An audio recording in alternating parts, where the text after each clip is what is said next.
Spread Alive with Pancasila by Hoiri Bahri. Berdasarkan data yang dimuat oleh Satgas COVID-19, setidaknya lebih dari 713.365 orang telah positif terjangkit virus COVID-19. Melihat situasi ini, COVID-19 menjadi ancaman yang bukan hanya kepada individu, namun juga kepada badan hukum, instansi pemerintahan, dan organisasi dalam masyarakat. Pandemi ini membuat sejumlah kegiatan penting dalam negara terhenti, salah satunya kegiatan ekonomi yang dilakukan oleh sejumlah perusahaan-perusahaan sebagai ujung tombak dalam kekuatan perekonomian negara.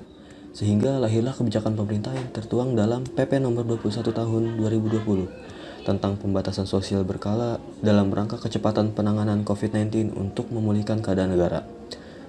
Salah satu butir dari sila ketiga Pancasila menjelaskan bahwa bangsa Indonesia harus mampu menempatkan persatuan, kesatuan, serta kepentingan dan keselamatan bangsa dan negara.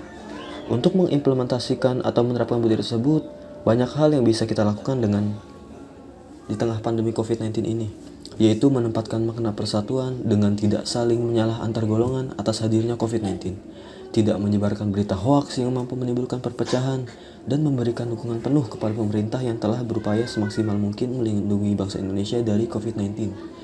Presiden Jokowi memberi arahan agar pelibatan tokoh-tokoh agama, tokoh masyarakat, budayawan, sosiologi, dan antropolog dalam komunikasi publik harus secara besar-besaran dilibatkan.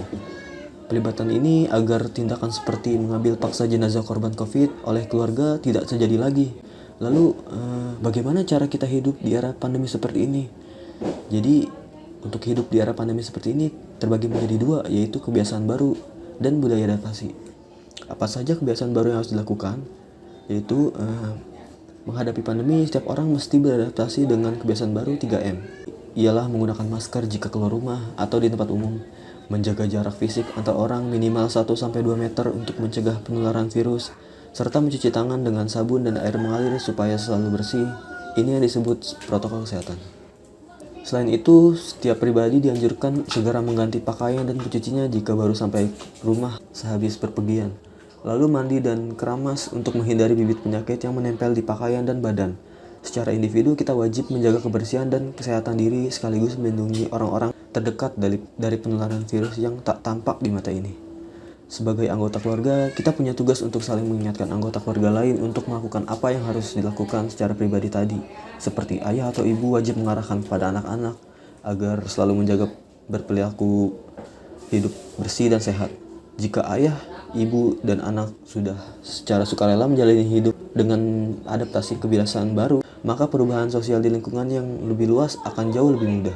Di luar keluarga inti, kehidupan sosial terbentang luas, misalnya dunia kerja, di kantor, pendidikan, di sekolah, ataupun di kampus, ritual di tempat keagamaan, dan seterusnya. Di era normal baru, wajib menyesuaikan pola interaksi sosial dengan protokol kesehatan. Di kantor, sekolah, masjid, gereja, kuil, kelenteng, pasar, warung, toko, dan lain-lain. Protokol kesehatan mesti dijalankan. Pembatasan fisik jadi cara efektif melindungi semua dari serangkaian virus ini.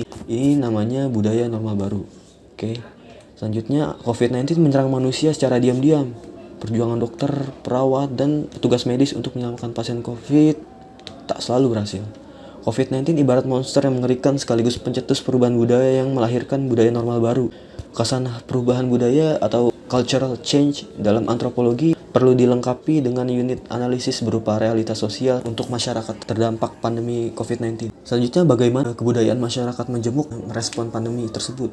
Jadi yang pertama itu ada teori adaptasi, merupakan teori yang paling kerap digunakan dalam melihat respons manusia terhadap perubahan budaya. Teori ini meyakini adaptasi sebagai strategi budaya di mana manusia bisa melakukan penyesuaian diri. Manusia yang mampu beradaptasi dengan tantangan baru yang akan menjadi pemenang. Sebaliknya, siapa yang gagal beradaptasi maka ia akan kalah dan mungkin punah. Misalnya menurut Donald L. Hardesty 1986, proses adaptif yang aktual sedapat mungkin merupakan kombinasi dari beberapa mekanisme biologis dan modifikasi budaya.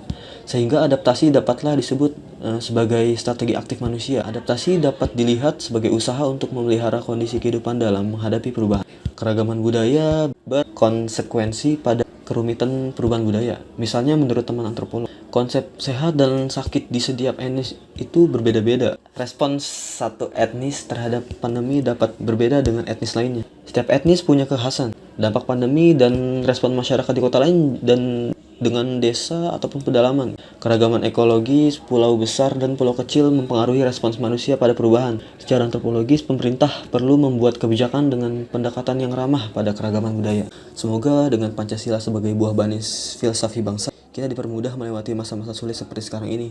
Ini menjadi modal penting bagi bangsa dan dalam menyongsong era baru yang lebih baik. Bisa.